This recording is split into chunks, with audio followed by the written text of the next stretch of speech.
You Suck at Parking is an action puzzle game. Think of it like Trials. You know that dirt bike riding game where you have to move the dirt bike very carefully to complete the level? Yeah, it's a lot like that, except you're driving a car and trying to place it perfectly into a spot to park it. So the goal of every level is to park in all the spaces. You have to drive through an obstacle course, like I'm doing right now, may it be over ramps or if your car is getting frozen in place, and try and place your car some part of it touching that space. I didn't make it that time. Now there are some limits, like the timer at the top of the screen is an overall timer that you have to finish all the spaces in. Then there's your gas tank, the bar under that timer at the top of the screen, and that's per car, so you have to get into a spot before that runs out, although you do have an opportunity to drive the car a little after it runs out. I do want to note that the gas bar does not go down while you're pressing the gas pedal, no. It goes down when the car is moving forward, so it's really a forward progress bar. It's a little weird. The goal being to get into all those parking spaces as fast as possible. There are public leaderboards that you're trying to compete on. I am not great at this game, so I'm not competing on those. I set a personal goal to get in all the spots without dying at all in the level. So if any cars got destroyed, I would restart the entire thing. So I want to make one go of it.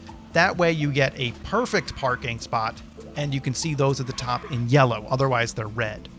Let me tell you, those leaderboards are pretty competitive. Obviously, a time difference of 2 seconds is quite a lot in these types of games. Anyway, the best part about this game is you have tons of car control. The car can't stop moving, but you have a lot of opportunity to slide around turns and fix your mistakes. You have a brake. You will use the brake, actually, in this game. The car feels out of control without being completely out of control. It's a lot of fun.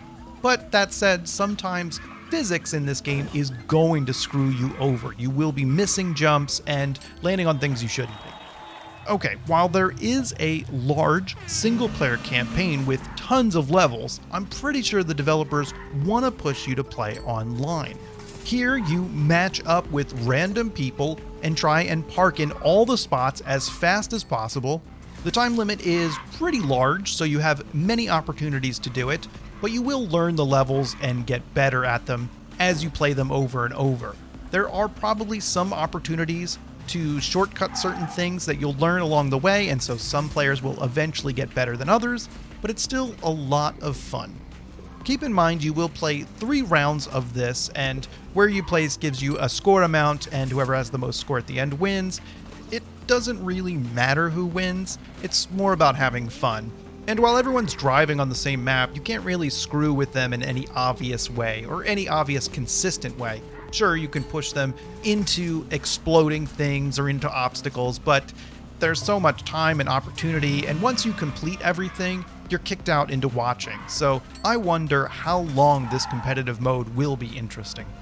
Moving on to car customization, and there is a bit of it. You have 3 different cars to start, many different colors, patterns, then there are hats, new exhausts, parking effects, explosion effects, and horns you can also equip. And I mean a car horn, because there are actually horns from a bull you can equip on the front of your car, just to make that distinction. Customizing your car is always cool, and is required if you're going to be playing online. But depending on who you are, you might have a problem with this. Let me show you. That's because there is monetization in the game. This is the shop. For real money, you can buy cosmetics only for your car. If you want to spend $7 for paints, well, you have the opportunity to. You Suck at Parking also has a system that reminds me of Fall Guys, where you level up by playing the game, and it unlocks free items you can put on your car, as I'm showing you off right now. However, some of those items are locked behind a season pass that you have to purchase to get those items as well. There's 2 ways to look at this. Either it's greedy because they want to charge a base price and then another additional season pass, or it's kind to the players who only want to play single player and will only have to pay the base price for the privilege. Overall, You Suck at Parking is hard to give one score to because I really love the single-player experience. It's perfect for me as someone who wants to keep trying a level to get a perfect score or compete on leaderboards.